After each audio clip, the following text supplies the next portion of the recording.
Did you know that the eye can focus on 50 objects every second? And if that is true, I should be declared legally blind. Because something happened in my late 30s, early 40s, I began to experience difficulty reading, and so I had to go to reading glasses. If I were looking at my books or my commentaries or anything up close, I had to have my reading glasses on.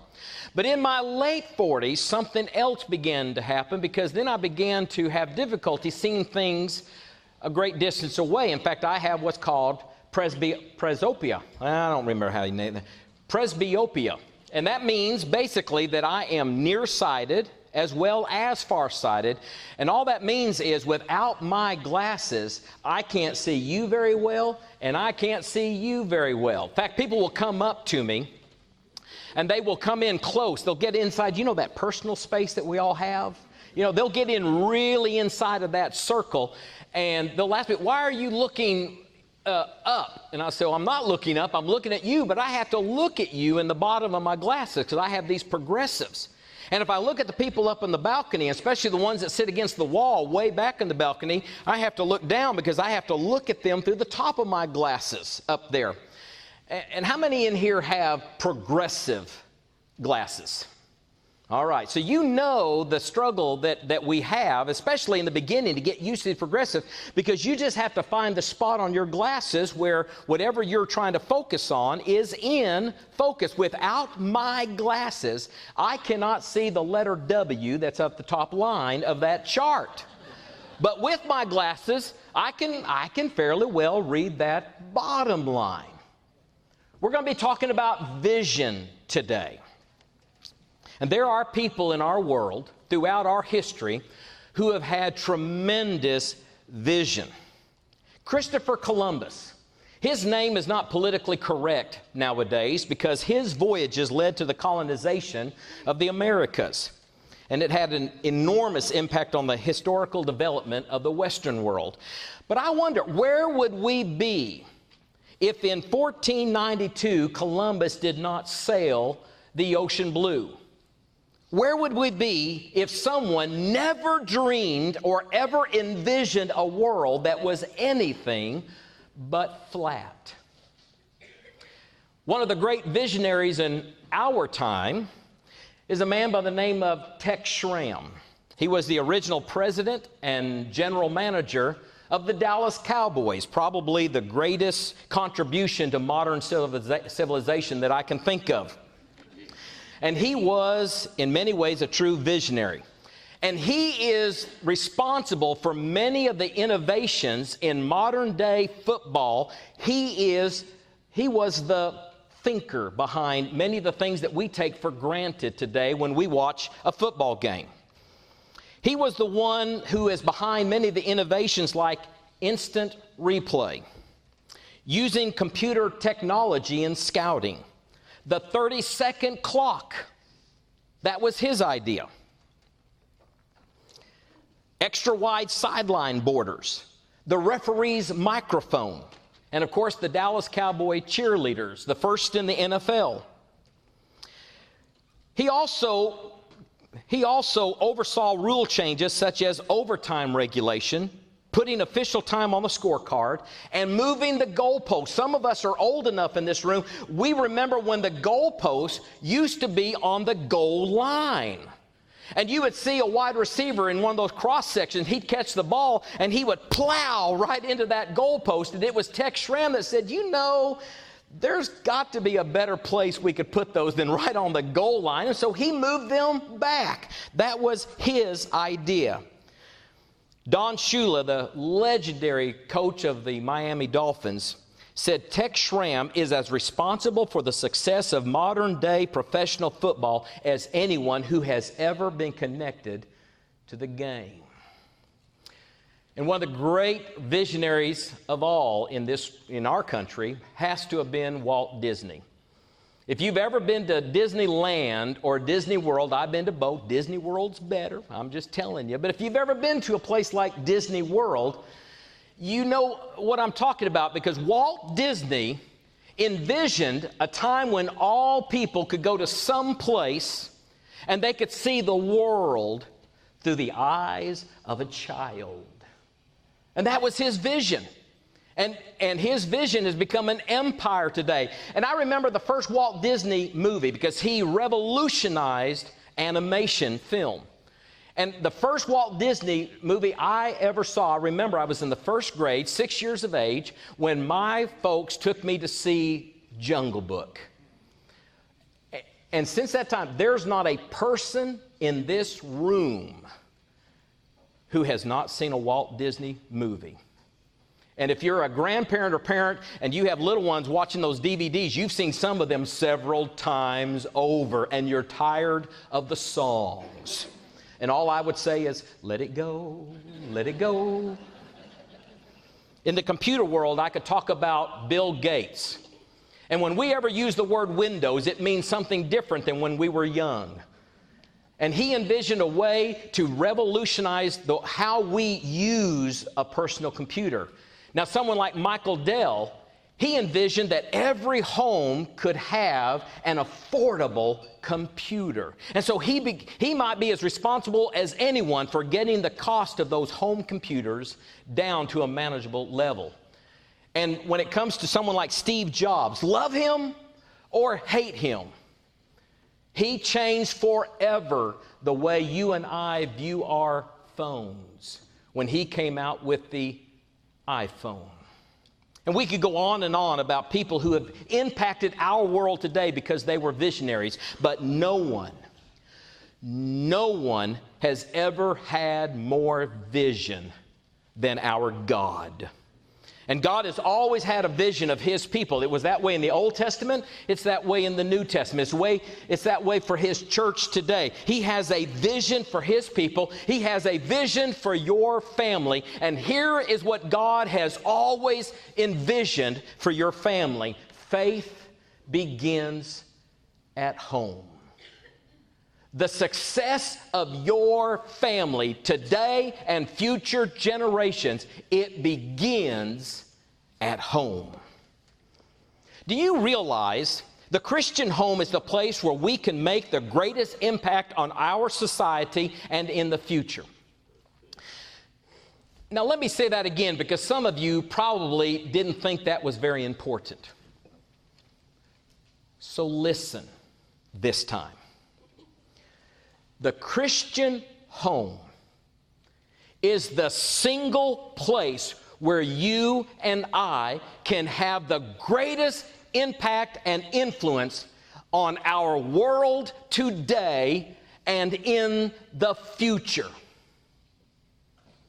Your home and mine is the most important source of influence in this world today. It is far more than the influence that we will ever have in our lectureships or our conferences or our workshops or in our worship assemblies. Your homes have the greatest power to make a difference in our world today when we raise up one generation of young people who will raise the next generation, who will raise the next generation. It is the place where we can dedicate the most time and the most resources necessary to raise up a generation of people who will make all the difference in the next generation. That's God's vision. And faith in our children and our children's children begins in our homes today. Let me share with you the story of Abraham. Abraham and Sarah, they were originally known as Abram and Sarai. They wanted to have children. They desperately wanted to have children. And now they have grown into their old age and they do not have children. And they may have long let go of that dream that they would ever have children or grandchildren. Until one day, God came to Abraham, took him outside of his tent, and made him look up in the stars. And it's in Genesis chapter 15 and verse 5 that God gave Abraham the most wonderful object lesson imaginable when he said, Abraham, look up into the sky and count the stars if you can. That's how many descendants you will have one day. Have you ever seen the stars? I mean, really seen the stars out away from the city and the lights. I mean, you go out there in the boondocks, out in the country, where I've seen it maybe as much as any place is Zambia, Africa.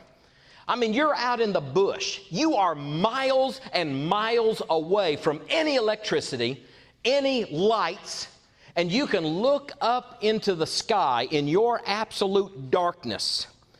And I've never seen stars as many or as brilliant as I did on my missionary trip to Zambia. But that's true anywhere, that you get away from the city lights and get out in the country, you can see God's creation in the heavens more brilliantly than any other place. And I wonder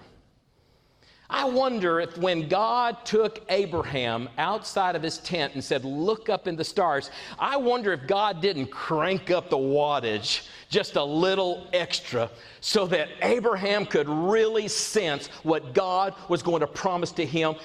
You can't count the stars. One day, it will be impossible to count your descendants. Abraham, I'm going to make of you a great nation, God told him. And it's in Genesis chapter 19, beginning at verse 18. For Abraham, this is God's words to him, for Abraham will certainly become a great and mighty nation, and all the nations of the earth will be blessed through him. I have singled him out so that he will direct his sons and their families to keep the way of the Lord by doing what is right and just.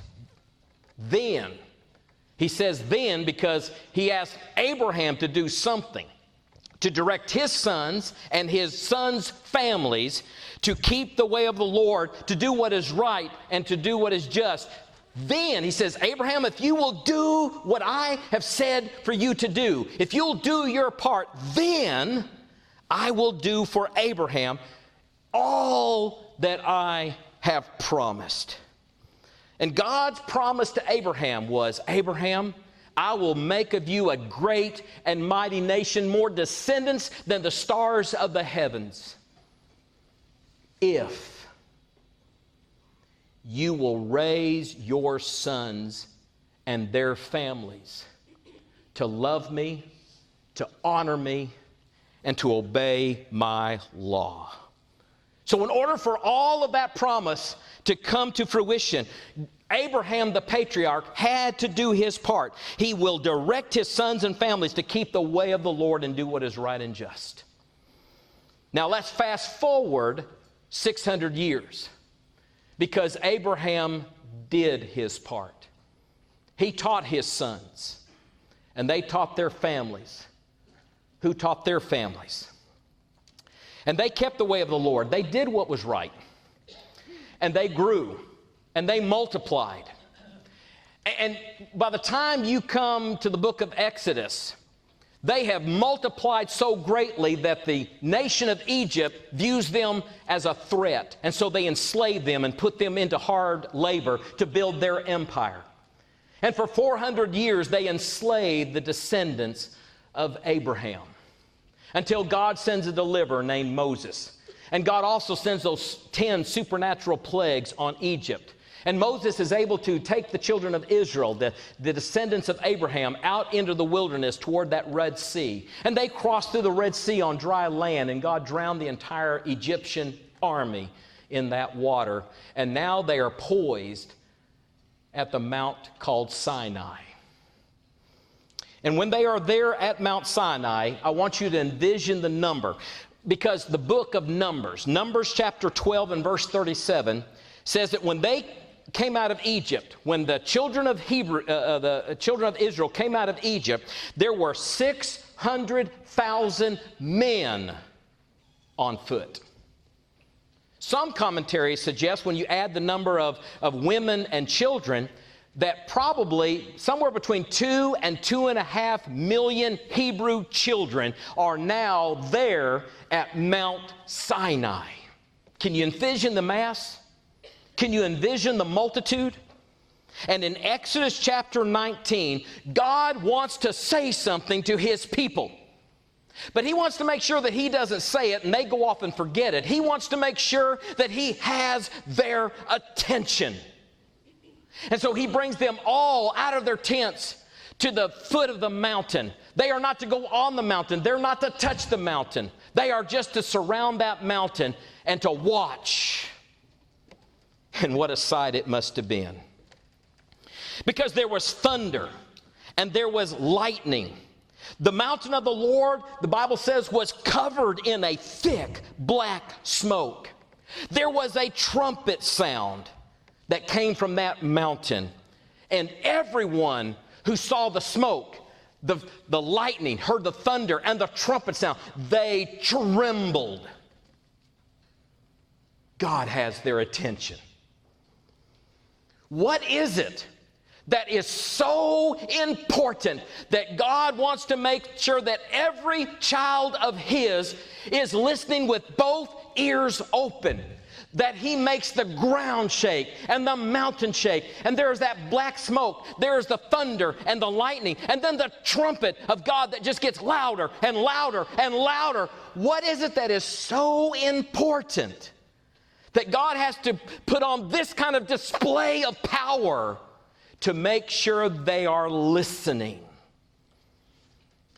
Deuteronomy 6 tells us exactly what those words are, because he says, Moses, this is what I want you to leave this mountain and to go speak this to my people. Because it's in Deuteronomy chapter 5 that Moses describes that mountain scene again, the thick black smoke, all of that is in Deuteronomy 5. But Deuteronomy 6, God says, say this to the people. Verse 1. Now this is the commandment, the statutes, the rules that the Lord your God commanded me to teach you, that you may do them in the land to which you are going over to possess it, that you may fear the Lord your God, you and your son and your son's sons, by keeping all of his statutes and commandments which I command you all the days of your life, and that your days may be long. Hear therefore, O Israel, and be careful to do them. Remember, he has their attention. And be careful to do them, that it may go well with you, and that you may multiply greatly, as the Lord, the God of your fathers, has promised you, in a land that is flowing with milk and honey. Hear, O Israel, the Lord your God, the Lord is one. You shall love the Lord your God with all of your heart, and with all of your soul, and with all of your might. And these words I command you today shall be on your heart. You teach them diligently to your children, and you shall talk of them when you sit in your house, and when you walk by the way, when you lie down, and when you rise up. You shall bind them as a sign on your hand, and they shall be frontlets between your eyes. You shall write them on the doorpost of your house and on your gates. And when the Lord your God brings you into the land that he swore to your fathers, to Abraham, and to Isaac, and Jacob, to give you, with great and good cities you did not build, and houses full of good things you did not fill, and cisterns that you did not dig, and vineyards and olive trees you did not plant. And when you eat and you are full, then take care lest you forget the Lord who brought you out of the land of Egypt, out of the house of slavery. And God has said to his people, Israel, exactly what he said to his servant Abraham. I want you to multiply greatly. I want you to have one descendant after another. I want your descendants to go into the generations, but just don't multiply. I want you to be fruitful. I want you to teach this generation, to teach the next generation, who will teach the next generation to love God, to honor him, and to obey his commandments. Teach them to love God with all of their heart, with all of their soul, with all of their mind, and with all of their strength. Teach that to your sons, who will teach it to their sons, who will teach it to their sons. That's God's vision. God's vision for how His Word will be translated into the hearts of our children and grandchildren and great-grandchildren. It begins in the home. That has always been His vision. He says, how do you do that? Well, when you're traveling, when you're on the road, when you're lying down at night, when you get up in the morning, everywhere you go is an opportunity for a Bible class in the lives of your children. Make sure that every day, everywhere that you go, you're talking about God and His creation and His will for your home and for the lives of your children. How's that going for you, dads, moms, grandpa, grandma? Because Deuteronomy chapter 6 was not just written to parents, it was equally written to grandparents to teach their sons and their sons' sons. You grandparents, you understand that in some ways you can have as much impact, and in some ways maybe even a greater impact in the lives of your grandchildren than anyone else on earth. Some of you know that about 4 years ago, I went into cardiac arrest and had triple bypass surgery, and I've had some health issues. In fact, even recently, some of my heart health issues have kind of come back to haunt me. About 3 weeks ago, I had my very first stent put in. So I've had my share of health issues. But recently, I have been diagnosed with GES, Grandparent Envy Syndrome. And as far as I can tell, both my daughters are married, but as best I can tell, at least for the next few years, it is incurable. And if you think I have GES bad, you need to talk to Miss Lael. She has really got it bad. She cannot wait for her first grandbaby. But the reason I envy some grandparents is because I witnessed some of them at College Church where I preach in Searcy, where I see grandparents who are worshiping in the same congregation with their children, now grown, and their grandchildren, and in some cases, their great-grandchildren. And in one case that I can think of specifically, great-great-grandchild. And I look at people who live in the same town and worship in the same church, and there are 4 generations of their family all worshiping there together, and I envy that.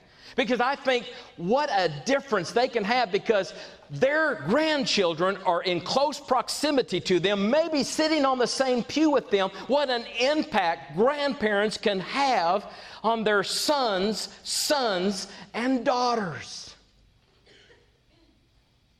And it is an awesome thing, which is why every parent and every grandparent in this room has to ask himself or herself the question, am I doing my part? Am I doing my part to instill faith and love for God in the lives of my children and grandchildren and great-grandchildren? Am I doing my part to open up the windows of heaven for God to pour out His blessings on this generation and the next and the next? Because that's how we build faith in our homes. And let me tell you how I envision faith to occur in our homes, in our congregations. My vision is that we are a faith at home church and family, where we are passing on the faith to our children, to our children's children, and our children's grandchildren. One generation to the next. I dream of a place where every parent and every grandparent is fully invested and involved in the spiritual training of their children and grandchildren. I pray for the spiritual development of our kids, and that they will never take a back seat to entertainment or sports or band or academics or careers or financial prosperity. Those are all good things. Not a one of those things I just mentioned is wrong. But they must never become the priority over the spiritual development of our kids and our grandchildren. I want the college church in Searcy. I want the MacArthur Church, the North MacArthur Church in Oklahoma City. I want every congregation that is represented here today to be a place where parents and grandparents are involved in leading their children every single day, daily leading their children, and grandparents who are mentoring their kids. And children are flourishing in homes where the knowledge and the obedience to God is primary. And loving God is above all things. Now, there are two things that have to happen where we do our part. First, we must be praying. Really praying. For years, Lael and I prayed for our daughters and the young men that they would marry. We prayed for that for years. And God has honored our prayers. We have two very wonderful, fine son-in-laws, and I'm proud of both of them. And I love my son-in-laws equally to the way I love my daughters, and I mean that honestly. But we're not praying for them like that anymore. Now we're praying for their children who have yet to be born. We're praying for their children and for their children's children. We need to pray. We need to pray individually. We need to be praying as churches in our assemblies. We need to be praying privately and publicly that God will bless our families today, who will be a blessing to the families in the future. And second of all, we need to be intentional. Because our young people will not grow up to love God accidentally. In fact, I can almost promise you without exception that if you do not teach them and train them, when you get up in the morning, when you go to bed at night, when you're on a trip, when you're at home, if you are not teaching your children today, it is almost a given that they will not teach their children tomorrow. And if you want to know what's gone wrong with our nation, there's so much wickedness everywhere and there's so much mayhem in our schools today, I can tell you exactly what happened. It may have been one generation ago. It may have been 2 generations ago. But one generation did not pass God's love and faith and obedience to the next generation, who never taught it to the next generation. And if you want to know what's wrong with our country and with our families and our schools today, it is because we have not captured God's vision where we teach our sons to teach their sons' sons. You may be like me, and you're looking back at the kind of parent you used to be, and you say, I don't know if I did such a great job in the life of my kids. There were so many things that I should have done differently. There are so many things that I should have done better. Probably every one of us who are parents has our share of regrets about the things that we wish we had done differently. Maybe my advice to you today is you can't move forward if you are always looking back. So don't look back with regrets. Why don't you start today, whoever you are, whatever influence you have in the lives of kids and grandkids today, why don't you start today to make sure that you are doing your part? And maybe you feel like an absolute failure with your children. Then why don't you try to allow God to redeem the time by loving and teaching your grandchildren? Start today capturing the vision of God for your family, for this generation and the next. And how is your vision this morning? And you know that I am not talking about your eyesight. What do you see happening with your family in the next coming generations? Are you unsure? Is your vision a little bit blurry this morning? Then let me encourage you as moms and dads and as grandparents to become the visionaries for your parents and get back to doing the things that God has told us as parents and grandparents to do, to teach faith and to teach God and obedience to Him to our children. And then trust that God will use them to teach the next generation.